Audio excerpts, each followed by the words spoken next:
Hello बच्चों, चलिए ध्यान दीजिएगा सभी। आज हम लोग स्टार्ट करने वाले हैं पूंजीकरण विधि। ख्याति पढ़ रहे थे। ख्याति में 4 विधियां होती है। पहला औसत लाभ विधि, अधिलाभ विधि, पूंजीकरण विधि और वार्षिक विधि। आज बारी किसकी है? पूंजीकरण विधि की बारी। क्या होता है सर ये पूंजीकरण विधि? सबका ध्यान बोर्ड की तरफ देखो, एग्जाम्पल देके समझाता हूँ इसके बारे में, ठीक है। मान लीजिए कि आप एक जगह पे बिजनेस करते हो और वहां पे आपका ही जैसा बिजनेस A, B, C नाम की दुकानें हैं। ये आपका बिजनेस है और आपके ही बिजनेस की तरह जिस चीज का आप बिजनेस करते हो, मान लीजिए कपड़े का बिजनेस करते हो आप, तो आपके बिजनेस की तरह वहां पर A, B और C मार्केट में और भी दुकानें हैं, ठीक है। वहां पे बिजनेसेस है, ठीक। अब मार्केट में सामान्य लाभ की जो दर है वो कितनी % दी हुई है? मान लीजिए 10%।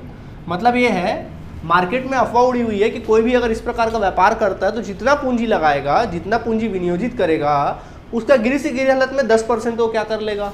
कमा ही लेगा। समझ में आया कि नहीं आया? तो सब ने पूंजी कितना लगाया? ए ने लगाया पूंजी 10,000, बी ने भी लगाया 10,000, सी ने भी लगाया कितना? आप भी वही मौजूद थे, आपने भी कितना लगा दिया? 10,000 आ गया। अब आया कौन सा दिन? लाभ वाला दिन। जब लाभ वाला दिन आया तो ए नाम के बिजनेस ने कितना कमाया लाभ? बताओ। 1,000। जैसा कि मार्केट में अफवाह उड़ा था कि सामान्य लाभ की दर 10% है, तो इसने 10,000 लगाया, कितना कमाया होगा? 1,000। बी ने कितना कमाया? सी ने कितना कमाया होगा? हम वहां पर थे, हमने कितना कमा के दिखा दिया?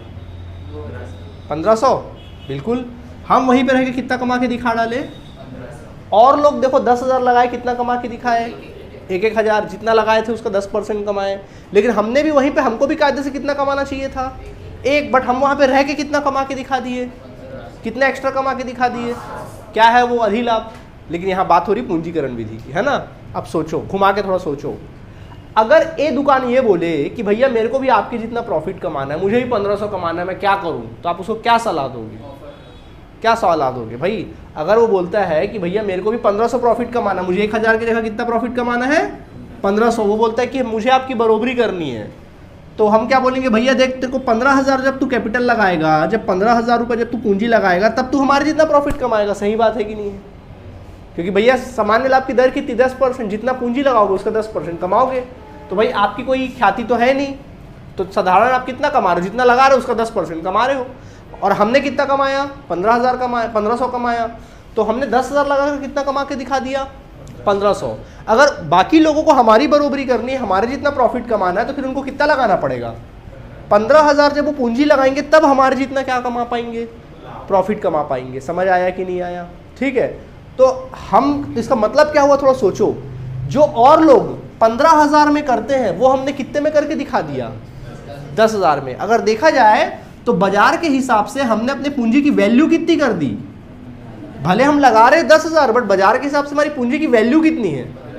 इसी को कहते हैं पूंजीकरण। क्या कहते हैं? पूंजी की वैल्यू को बढ़ा देना या घटा देना, उसी को क्या कहते हैं?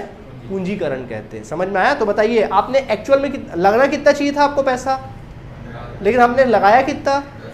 बताओ कितना कम लगाया? 5,000 आपका फायदा हो रहा है कि नहीं हो रहा है? आपने अपनी पूंजी की वैल्यू कितने रुपए से बढ़ा दी? यही आपका ख्याति है। यही 5,000 क्या है? ख्याति है। मतलब ये है कि जब आप अपने पूंजी की वैल्यू को बढ़ा देते हो, तो वही आपकी जो बढ़ी हुई वैल्यू होती है, वही आपका क्या कहलाता है? पूंजीकरण विधि। वही आपकी ख्याति की परिभाषा होती है। आई बात समझ में कि नहीं आई? मतलब ये है कि और लोग जो काम 15,000 में करके दिखाते हैं, वही काम हम 10,000 में करके दिखा दे रहे हैं। यानी हमने अपनी पूंजी की वैल्यू क्या कर दी? बढ़ा दी। कितना बढ़ा दिया? 5,000। यही ख्याति है। प्रूफ करके दिखाऊं? देखो प्रूफ करके दिखाता हूं। तो देखो, पूंजीकरण विधि में ख्याति का फॉर्मूला क्या होता है? अब ये 2 तरीके से निकलता है। सबसे पहले निकलता है अधिलाभ के आधार पर। पहले किसके आधार पर निकाला जा सकता है इसको? अधिलाभ के आधार पर। पहले आप एक अधिलाभ के आधार पर निकाल सकते हो। कैसे निकालोगे सर? तो बेटा यहाँ पे ख्याति का फॉर्मूला होता है पूंजीकरण विधि में, ख्याति बराबर अधिलाभ। ख्याति बराबर फॉर्मूला होगा अधिलाभ गुणित 100 ना, गुणित 100 बटे सामान्य लाभ की दर। ये फॉर्मूला होता है सामान्य लाभ की दर। ये फॉर्मूला होता है। समझ आया कि नहीं? बिल्कुल सिंपल सा फॉर्मूला है। तो बोलो यहाँ पे अधिलाभ कितना आया? बताओ। 500। अधिलाभ कितना आएगा? दो जल्दी बोलो। 500 × 100। सामान्य लाभ की दर कितनी? कितना आएगा आंसर? देखो आ गया कि नहीं आ गया? तो ये पहला तरीका निकालने का। दूसरा तरीका, 5,000 कहाँ से आया? बोल रहे 500 अधिलाभ बेटा, एक्स्ट्रा लाभ। ठीक है। अब बारी आती है औसत लाभ के आधार पर। औसत लाभ के आधार पर भी निकाल सकते हो। औसत लाभ के आधार पर, अगर औसत लाभ के आधार पर निकालोगे तब पूंजीकरण विधि में ख्याति का फॉर्मूला होगा ख्याति बराबर औसत लाभ, औसत लाभ मतलब वही वास्तविक औसत लाभ जो निकालते हैं, इंटू 100 बटे सामान्य लाभ की दर, सामान्य लाभ की दर, ब्रैकेट क्लोज कर देना, माइनस करना विनियोजित पूंजी, माइनस कर देना क्या, विनियोजित पूंजी। प्रूफ करके दिखाऊं? देखो औसत लाभ कितना है बताओ, हमने खुद अपने दम पे कितना कमाया, औसत लाभ मतलब जो हम लोग खुद कमाते हैं 1500 कमाए, इंटू 100 बटे सामान्य लाभ की दर कितनी, ब्रैकेट क्लोज करना, विनियोजित पूंजी कितनी 10,000, एक्चुअल में कितना लगा है 10,000, तो ये इसको सॉल्व करो कितना आएगा 15,000 आएगा, और ये 10,000 कितना आ गया आंसर, देखो आ गया कि नहीं आ गया, कैसा लगा, कोई दिक्कत? तो बेटा आप चाहो तो सामान्य लाभ के हिसाब से भी निकाल सकते हो या फिर अधिलाभ, क्वेश्चन में कुछ ना बोले तो फिर आप अपनी मर्जी चला सकते हो, जो मर्जी उससे निकाल लेना। आपको अधिलाभ ठीक लगता है तो अधिलाभ लगाओ, सामान्य लाभ अधिलाभ, औसत लाभ ठीक लगता है औसत लाभ लगाओ। ज़्यादा बेटर कौन सा लग रहा है आपको? दोनों से ही आंसर सेम आना है, दोनों से आंसर सेम आना है, ठीक है, कोई दिक्कत? प्लीज़ नोट करिए। ओके बच्चे लोग, चलो देखो क्वेश्चन कराएंगे आज हम आपको। देखिए ध्यान दीजिए, क्वेश्चन कराते हैं आपको। देखिए क्या लिखा है, क्वेश्चन नंबर 16 है आपके बुक से। क्वेश्चन नंबर 16 देखिए, पूंजीकरण विधि का क्या लिखा है, निम्नांकित आंकड़ों से पूंजीकरण विधि द्वारा ख्याति की गणना कीजिए। क्या कह रहा है कि पूंजीकरण विधि द्वारा ख्याति की गणना करनी है आपको, पूंजीकरण विधि द्वारा ख्याति की गणना करनी है। और दोनों लिखा है, देखो इसमें लिखा है आ औसत लाभ विधि, दोनों विधि से बोला ना, पहला क्या बोला है औसत लाभ विधि के आधार पे, औसत लाभ के आधार पे, किसके आधार पे, पूंजीकरण में दोनों लेते हैं ना, एक औसत लाभ वाला लेते हैं, दूसरा कौन सा वाला बोल रहा है, अधिलाभ के आधार पे, दोनों के हिसाब से बोल रहा है निकालने के लिए। ठीक है, हम डरते हैं कि हम दोनों निकाल के दिखा देंगे। ठीक है, आगे देखें दिया क्या इन्फॉर्मेशन। नंबर 1 औसत लाभ दिया है 1,29,600। पहले बच्चों देखो दिखा है औसत लाभ, औसत लाभ कितना दिया है 1,29,600 जो हम खुद अपने दम पे कमाते हैं। ठीक है, इसके बाद दिया है सामान्य लाभ की दर 10%। सामान्य लाभ की दर जो दिया है वो कितना परसेंट दिया है, सामान्य लाभ की दर जो दिया है वो आपको दिया है 10%। ठीक है, और इसके पश्चात दिया है संपत्तियां 17,46,000। संपत्तियां हम लोग को दिया है 17 लाख कितना 46,000। तो ये दिया है संपत्ति 17,46,000 रुपये दिया है। एंड देन फिर हमको दिया है दायित्व, तो दायित्व दिया है कितना 7,60,000। ये आपके सामने क्वेश्चन क्या है, अच्छा 7,20 दिया है क्या, ओके 7,20 दिया है, ये आपके क्वेश्चन में अवेलेबल है। आया बात समझ में कि नहीं आया? तो ये आपके सामने क्वेश्चन है बनाए, तो चलिए सब ऊपर हेडिंग लिखोगे, क्या लिखोगे बोलो हेडिंग, पूंजीकरण विधि द्वारा, क्या लिखोगे पूंजीकरण विधि द्वारा, विधि द्वारा ख्याति का मूल्यांकन या गणना, ख्याति का की गणना। ठीक है, चलो बोलो पहले किससे निकालें, औसत से कि अधिलाभ से, औसत से निकालें। चलो ठीक है, हम लोग पहले निकालते हैं औसत से। तो लिखना औसत लाभ के आधार पर, औसत लाभ के आधार पर। बोलो बच्चों फॉर्मूला क्या होता है औसत लाभ के आधार पर, ख्याति बराबर हाँ औसत लाभ गुणित 100 बटे सामान्य लाभ की दर, सामान्य लाभ की दर हाँ जी, माइनस विनियोजित पूंजी, जो आपने विनियोजित पूंजी किया है। ठीक है, अब क्वेश्चन में थोड़ा गौर फरमाइए और देखिए, क्या आपको औसत लाभ दिया है, हाँ सर दिया है। क्या सामान्य लाभ की दर दिया है, हाँ सर दिया है। क्या विनियोजित पूंजी दिया है, नहीं सर नहीं दिया है, तो निकालना पड़ेगा बॉस। तो विनियोजित पूंजी कैसे निकाला जाता है, विनियोजित पूंजी कैसे निकाला जाता है, जितने भी आपके व्यापार में कुल संपत्तियां होती है उन संपत्तियों में क्या घटा दिया जाता है, व्यापार के दायित्व, तो आपकी विनियोजित पूंजी आ जाएगी, है ना। तो संपत्ति कितना है भाई 17,46,000 और दायित्व कितना है 7,20,000। चलो घटाओ 17,46,000 और 7 लाख कितना 20,000। चलो घटा डालो कितना आएगा 0 0 0 6 2 10,26,000। 10 लाख कितना आ गया 26,000, 10,26 आ गया। समझ आया कि नहीं आया आप सभी को, यहाँ तक कोई परेशानी नहीं है? तो इसलिए लिखेंगे ख्याति बराबर औसत लाभ कितना बताइए हमें, बोलो औसत लाभ कितना दिया 1,29,600, मानते हो कि नहीं मानते हो, गुणित 100 बटे सामान्य लाभ की दर कितनी, लिखने में मत लगे रहो पहले समझो, और माइनस विनियोजित पूंजी कितना 10,26,000। तो देखो बच्चों इसको सॉल्व करो कितना आएगा, देखो 12,96,000 माइनस 10,26,000। देखो आंसर क्या आ रहा है, 12,96,000 में से आप 10,26,000 को घटा दीजिए तो कितना आएगा, 0,006 कितना आ जाएगा, 2,70,000। क्या बोलती भैया पब्लिक, बताओ समझ आ गया कि नहीं आ गया, कोई दिक्कत? ये हुआ कौन सी विधि के आधार पर, औसत के आधार पर। अगर कोई कहे कि बेटा अधिलाभ से निकालो तो नहीं निकाल पाओगे, तो अधिलाभ से कैसे निकलता बता दो। अधिलाभ के आधार पर क्या होता है, ख्याति बराबर अधिलाभ गुणित 100 बटे सामान्य लाभ की दर, बटे सामान्य लाभ की दर। ठीक है, तो यार ख्याति फिर अधिलाभ निकालना पड़ेगा, यहाँ पे अधिलाभ निकालना पड़ेगा, तो निकाले अधिलाभ, काम लंबा हो जाएगा है ना। तो निकालो अधिलाभ, तो बोलो अधिलाभ का फॉर्मूला क्या होता है, वास्तविक औसत लाभ, शॉर्ट में लिख रहा हूँ, वास्तविक औसत लाभ माइनस सामान्य लाभ। तो यार वास्तविक औसत लाभ तो अवेलेबल है, सामान्य लाभ है क्या, चलो सामान्य लाभ निकालो। बोलो सामान्य लाभ कैसे निकालते हैं, विनियोजित पूंजी, विनियोजित पूंजी इंटू सामान्य लाभ की दर, सामान्य लाभ की दर बटे 100। तो विनियोजित पूंजी कितना निकाले थे, 10,26,000 निकाले थे ना, उसका 10% निकाल देना, 1,26,000 आया। तो अपन निकाल सकते थे अधिलाभ बराबर, तो अधिलाभ का मतलब क्या हुआ, हम खुद अपने दम पे कमाते हैं 1,26,000 रुपया, नहीं 1,29,600 रुपया, इतने ही कमाते हैं, है कि नहीं, है ना। और सामान्य लाभ कितना, 1,26,000, इतना ही तो था, क्या बोलते हो, है ना। कितना आया, इसको सॉल्व करो, कितना आएगा, 27,000 आएगा, आ गया 27,000।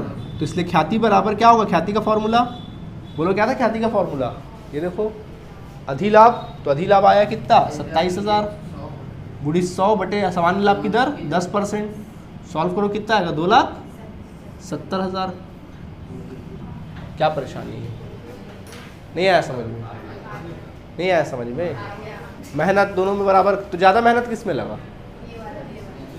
तो ज़्यादा बेटर क्या है, औसत लाभ, ठीक है आपकी मर्जी है, नोट कर लीजिए जल्दी से। ओके चलिए होमवर्क दे रहे, होमवर्क बना के लाना, ठीक है। जैसे मान लीजिए औसत लाभ मैं आपको लिख देता हूँ 2 लाख रुपया है, औसत लाभ मान लीजिए 2 लाख है, सामान्य लाभ की दर 10% है, संपत्ति मान लीजिए व्यापार में 20 लाख रुपए का संपत्ति है, और दायित्व जो है वो 8 लाख रुपए का है, ठीक है। चलो इसको बना के ला पाओगे, चलिए बना के लाइएगा, होमवर्क है। ओके स्टूडेंट्स, अब देखिए मैं 18 बता रहा हूँ तो 17 आपसे बन जाएगा। देखिए 18 में क्या लिखा है, लिखा है कि एक व्यापार में शुद्ध, देखो क्या लिखा है, एक व्यापार में पिछले कुछ वर्षों का औसत लाभ 1 लाख है। बोल रहे एक व्यापार में औसत लाभ कितना है, 1 लाख रुपए है। हालांकि अब ज़्यादा कुछ बोलने की जरूरत नहीं, क्योंकि सारी बातों से आप भली भांति परिचित हो, क्या क्या होता है, सब सेम चीज़ तो है। अधिलाभ भी आपको निकालना आता है, पूंजी औसत लाभ भी निकालना आता है, विनियोजित पूंजी भी निकालना आता है, तो नॉर्मल क्वेश्चन हमको जैसा था वैसे ही तो मिलेगा। आगे देखो क्या लिखा है, लिखा हुआ है 1 लाख रुपए था औसत लाभ, और उसी प्रकार के व्यवसाय से सामान्य आय की दर 10% है। सामान्य आय की दर कितनी है, सामान्य आय की दर है 10%, ठीक है, बात नहीं करो। इसके बाद लिखा हुआ है ख्याति का मूल्यांकन औसत लाभ का पूंजीकरण के आधार पर करना है। यानी ख्याति का मूल्यांकन किसके आधार पर करना है, बोल रहा है ख्याति का मूल्यांकन औसत लाभ के पूंजीकरण के आधार पर करना है। समझ में आया कि नहीं आया, मतलब कौन सी विधि से बनाना है, अधिलाभ के औसत लाभ। और उसके बाद लिखा है व्यापार की शुद्ध संपत्ति 8,20,000 है। व्यापार की जो शुद्ध संपत्ति है, शुद्ध संपत्ति कितनी है, 8,20,000 है। जानते हो शुद्ध संपत्ति का मतलब क्या होता है, कौन बताएगा, शुद्ध संपत्ति का मतलब क्या होता है, जल्दी बताओ। थप्पड़ लगाएंगे, ऐसा नहीं है। शुद्ध संपत्ति का मतलब होता है विनियोजित पूंजी, विनियोजित पूंजी। हालांकि काफी हद तक तुमने सही बोला है, जिसमें दायित्व तो नहीं होता है, क्योंकि भाई संपत्ति में दायित्व तो अलग कर दो, बचेगा क्या, शुद्ध संपत्ति, ठीक है। शुद्ध संपत्ति, विनियोजित पूंजी, शुद्ध संपत्ति को ही विनियोजित पूंजी कहते हैं, विनियोजित पूंजी को ही शुद्ध संपत्ति। समझ आया? तो शुद्ध संपत्ति देखो तो डरना मत, ठीक है। चलो स्टार्ट करें।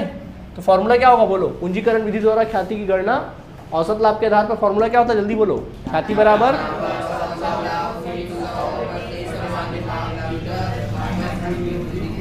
बोलो औसत लाभ कितना? जल्दी बोलो। 1 लाख। सामान्य लाभ की दर कितनी? 10%। विनियोजित पूंजी कितनी? 8,20,000। चलो सॉल्व करो, कैंसिल करो, कितना आएगा? 10 लाख आएगा। 10 लाख माइनस 8,20,000 कितना आ जाएगा बोलो? 1,80,000। 1,80,000। This is your value of profit, sorry goodwill. कोई दिक्कत है यहाँ तक आप लोगों को? कैसा लगा? नोट करिए जल्दी से। ओके बच्चों देखो, अब मैं होमवर्क दे रहा हूँ, बना के लाना। जैसे मान लो औसत लाभ 2 लाख दे दिया, सामान्य लाभ चलो मैं इसमें लिख देता हूँ 7 and 1/2%, 7.5%। इसको कैसे सॉल्व करोगे? देखो 2 7 14 + 1 15/2 सॉल्व करोगे। 7.5% भी बोल सकते हो या फिर 15/2। तो यानी जैसे परसेंट निकालोगे, जैसे कोई भी परसेंट निकालोगे, सपोज अगर 4 लाख का परसेंट अगर आप निकालते हो, मान लो 4 लाख का, कैसे निकालोगे? 15/2 × 100। ऐसा करोगे तो सॉल्व आ जाएगा आंसर। समझ गए? ऐसा कर लेना। क्लियर?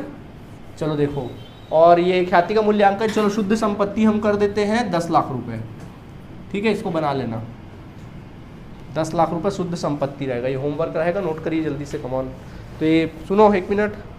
तो ये जो पूंजीकरण विधि क्या हुई? कंप्लीट हुई। अब पूंजीकरण विधि से जो भी रिलेटेड क्वेश्चन है बना लेंगे आप लोग। ओके, नोट करिए जल्दी से। ओके बच्चों देखिए, तो अब हमारा पूंजीकरण विधि समाप्त हुआ। अब बारी है आपका number 4 Vidhi, and that is your वार्षिकी विधि। कौन सा विधि? वार्षिकी विधि। वार्षिकी विधि में क्या रखा है? वार्षिक विधि में कुछ नहीं रखा है। वार्षिक विधि में ख्याति का फॉर्मूला होता है ख्याति बराबर अधिलाभ। क्वेश्चन में लिखना अधिलाभ। अधिलाभ तो आप लोग को निकालना भली भांति आता है। इंटू कर देना वार्षिकी, वार्षिकी का वर्तमान मूल्य। वार्षिकी का क्या कर देंगे आप लोग? वर्तमान मूल्य कर देंगे, जो कि क्वेश्चन में दिया रहेगा। ठीक है, देखिए मैं इससे संबंधित क्वेश्चन बताता हूँ आपको। मैं क्वेश्चन नंबर 20 का ए बताता हूँ, तो 20 का बी आप लोग से बन जाएगा ना, क्योंकि ख्याति, अब देखो यार अधिलाभ निकालना आप लोग को आता है, तो मैं ज़्यादा बात नहीं करूँगा उस पर। ठीक है, देखो क्या लिखा है। 10% प्रतिवर्ष ब्याज की दर से 5 वर्षों के लिए 1 रुपये की वार्षिकी का वर्तमान मूल्य 3.78 है। वार्षिकी का वर्तमान मूल्य कितना दिया है? 3.78 दिया है। और कहता है तथा अधिलाभ 19,600 है, और अधिलाभ कितना दे दिया है? 19,600। अब आपको कहता है कि आप ख्याति की गणना कीजिए। किसकी गणना कीजिए? तो ना तो यहाँ पे औसत लाभ विधि से बनाना है, ना तो आपको अधिलाभ विधि से बनाना, ना ही पूंजीकरण। क्यों?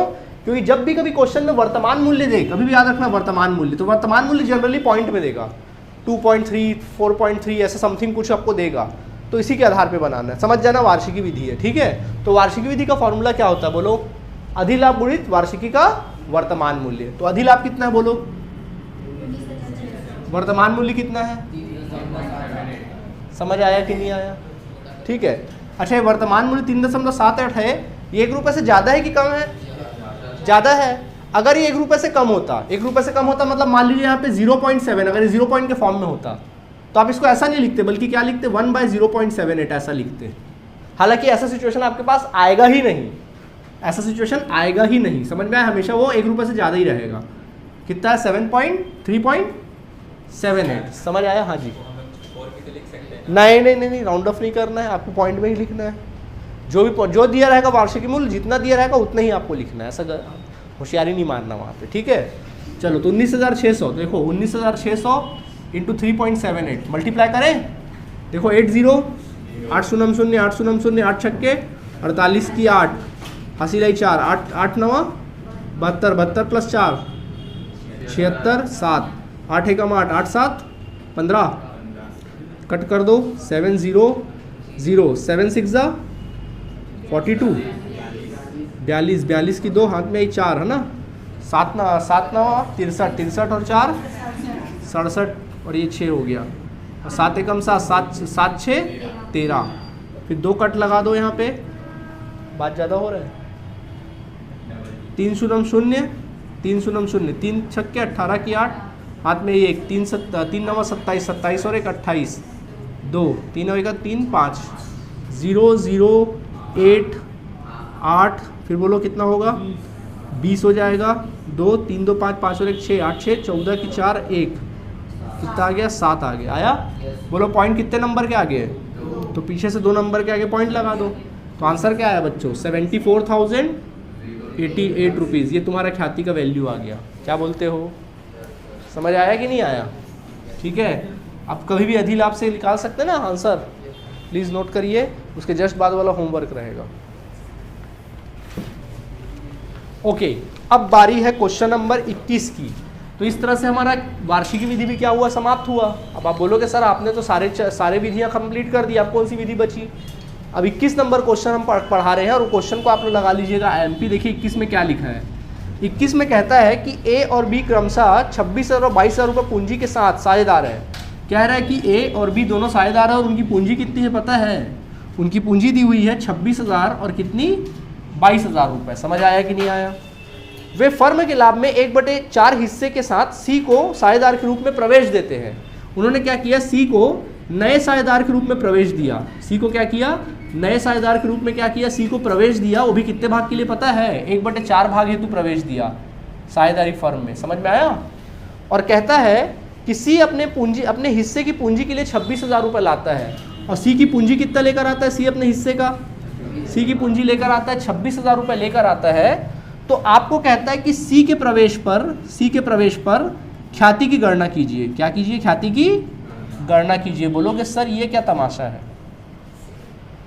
सर ना तो यहाँ औसत लाभ का जिक्र है, ना तो सामान्य लाभ का जिक्र है, ना तो विनियोजित पूंजी का जिक्र। चलो विनियोजित पूंजी का जिक्र तो है, बाकी किसी चीज़ का तो जिक्र ही नहीं। सर ये क्या कहानी है?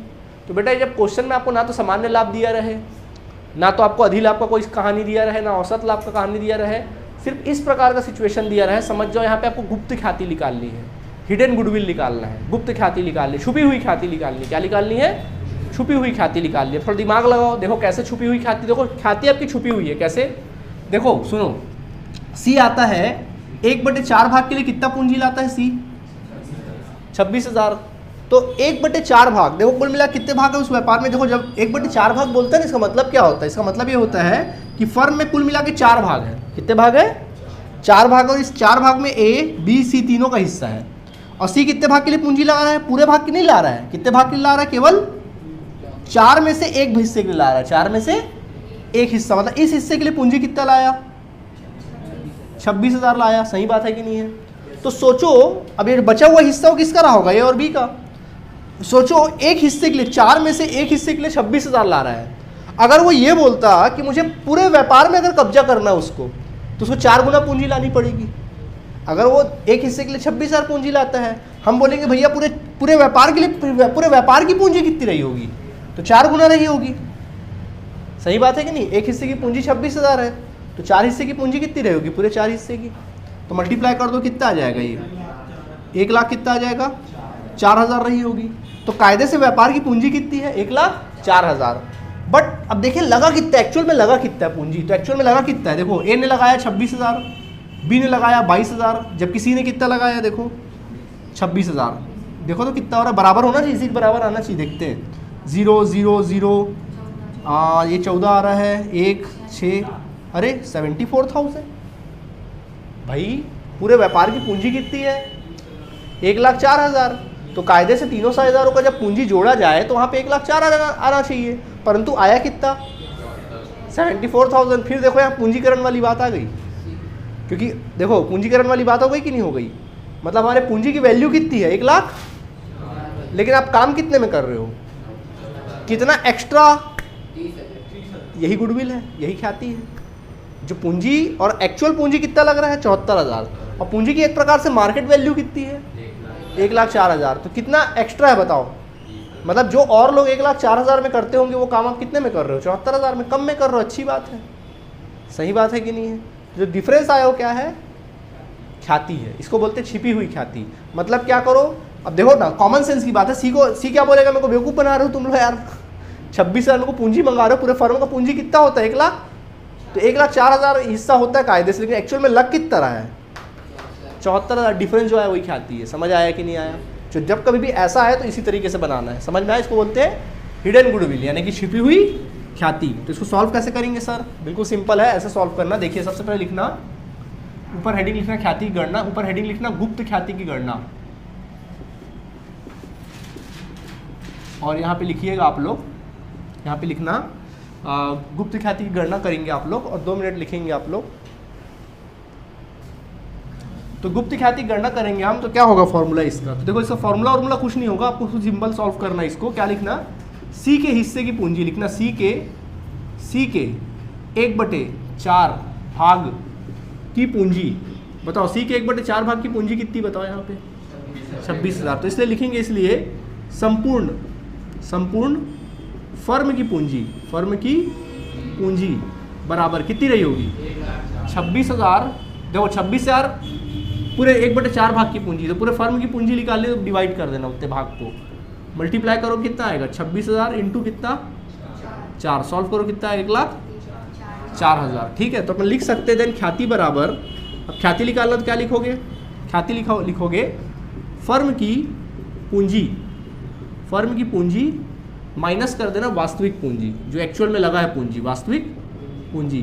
तो देखो वैसे फर्म की पूंजी कितनी है? 1,04,000, लेकिन वास्तव में कितना लगा है? ए ने लगाया 26,000, बी ने लगाया 22,000, सी ने कितना लगाया? 26,000। तो एक्चुअल में मतलब वैसे पूंजी की वैल्यू 1,04,000 है, लेकिन वास्तव में कितनी हो रही है? कितने का डिफरेंस है? यही तुम्हारी गुप्त ख्याति है। यही तुम्हारी क्या है? गुप्त ख्याति। समझ आया कि नहीं आया? तो ये तुम्हारा गुप्त ख्याति हुआ। ठीक है, कोई दिक्कत? एक ही क्वेश्चन दिया इससे रिलेटेड, तो 21 नंबर तक का क्वेश्चन हमारा क्या हुआ? समाप्त हुआ। अब आगे आपको 22-23 नंबर क्वेश्चन दिख रहा है ना, उसको आप डिलीट कर सकते हो, उसको बनाने की जरूरत नहीं है। 21 तक आप तैयारी करिए, वही आपके लिए बहुत है। हालांकि 22 और 23 अगर बनाओगे तो बनेगा उसमें, वो 2 in 1 3 in 1 टाइप के क्वेश्चन है। तो आज ये चैप्टर क्या हुआ? फिनिश। इसके सारे एग्जाम्पल्स आप लोग बना लेंगे, हम चेक करेंगे कॉपी आपका। ठीक है, और कल से हम लोग न्यू चैप्टर स्टार्ट कर लेंगे। ओके, थैंक यू बच्चों।